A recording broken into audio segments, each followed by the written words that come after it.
Hey guys, welcome to Data Track, your one-stop channel for all the data science and machine learning updates.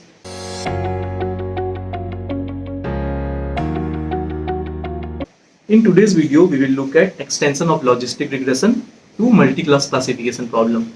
In the past few videos, we have looked at logistic regression, what is it, what is the mathematics behind it, what is the response variable for logistic regression, what is the loss function, and also how is it solved for. In this video, we will look at what are the needed adjustments that needs to be done to the binary logistic regression to make it run for the multi-class classification problem. So let's get started. A quick recap of logistic regression, what we have seen in the last few videos. Logistic regression is a linear classification algorithm. The equation of logistic regression looks something like this: y equal to b0 plus b1x. There can be b2x2, b3x3 depending on number of explanatory variables we have. And this equation may also look very similar with the linear regression equation. The difference that lies in logistic regression is that the y is actually log of odds, that is log of p by 1 minus p. And to get the probability back, we pass it through a logistic or sigmoid function.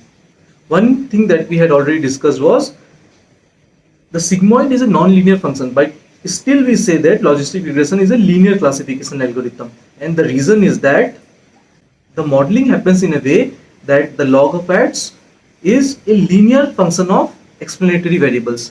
Though we pass it through a non-linear function to convert it back into probability, but the actual modeling happens as a linear function of explanatory variables to model the log of odds.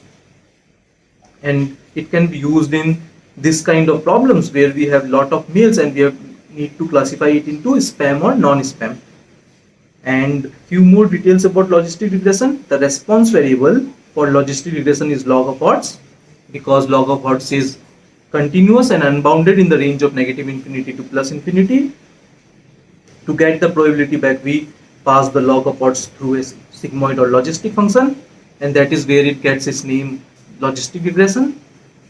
And the loss function for logistic regression is log loss or cross entropy, because it's convex.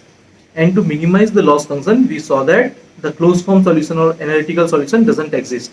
So we have to use some kind of numerical solutions like gradient descent to minimize the loss function and find the right parameters. Here in this video, we are trying to understand what are the needed adjustments for a multi-class classification problem. Let's look at the example. What is multi-class classification? In this example, where we had a lot of mails and we needed to classify it into spam and non-spam, it's a classical binary classification problem because there are two classes, spam and non-spam. Similarly, there can be other two classes like healthy, unhealthy, and so on. But in multi-class classification, we have multiple classes or multiple categories. For example, here, depending on these features, which is sepal length, sepal width, petal length, and petal width, we need to classify the flowers, iris flower, into one of the three hybrids, that is setosa, versicolor, or virginica. And sepal is this green part which supports the flower, and petals are the leaves of the flowers. So depending on these features, we need to classify the iris flower, that which breed it is, whether it's setosa, versicolor, or virginica. This is a multi-class classification problem. Now next we will look at what are the adjustments that we need to do in the logistic regression to make it work for the multi-class classification problem. So here is a comparison. For binary class classification, we use sigmoid or logistic function to get the probabilities back from the response variable y, which is log of odds.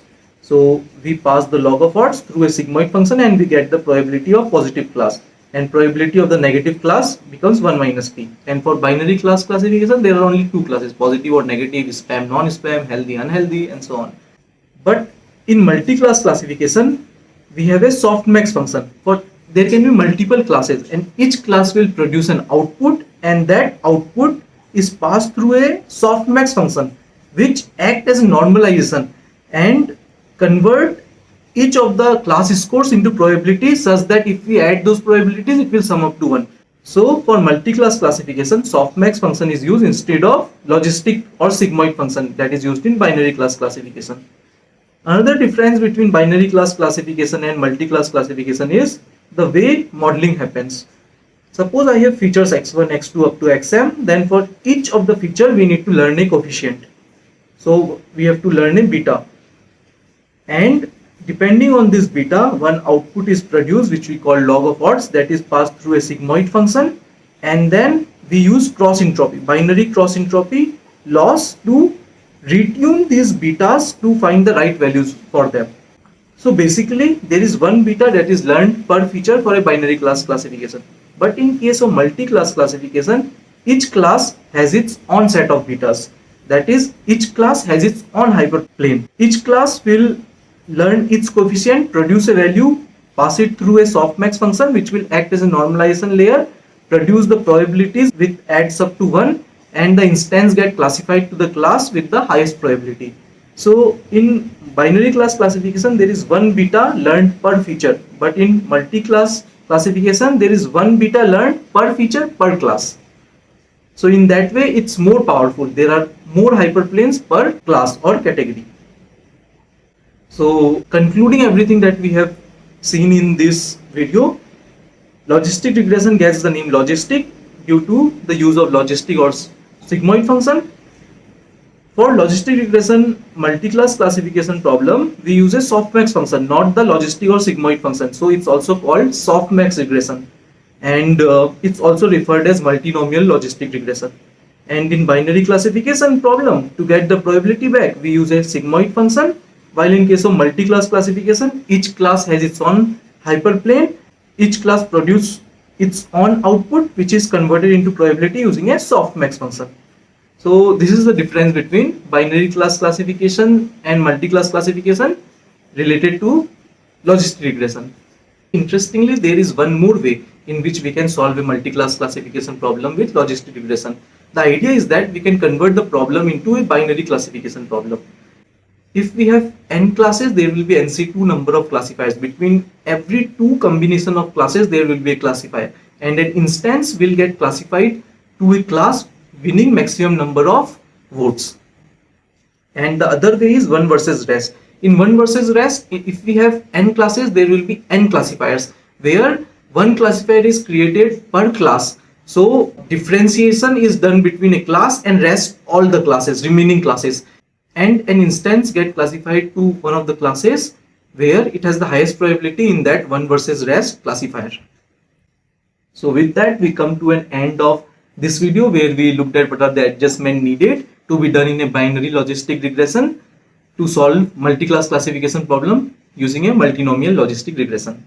In the next video, we will do a practical example by running logistic regression in a real data set using Python, and we will also do exploratory data analysis and explainable AI to understand why the model is behaving the way it is, what it has learned, and what are the global and local interpretations. It will be fun. So with that, if you have enjoyed this content, please like the video and also please click on the subscribe button so you remain updated with all the latest content in the channel. See you in the next video. Bye.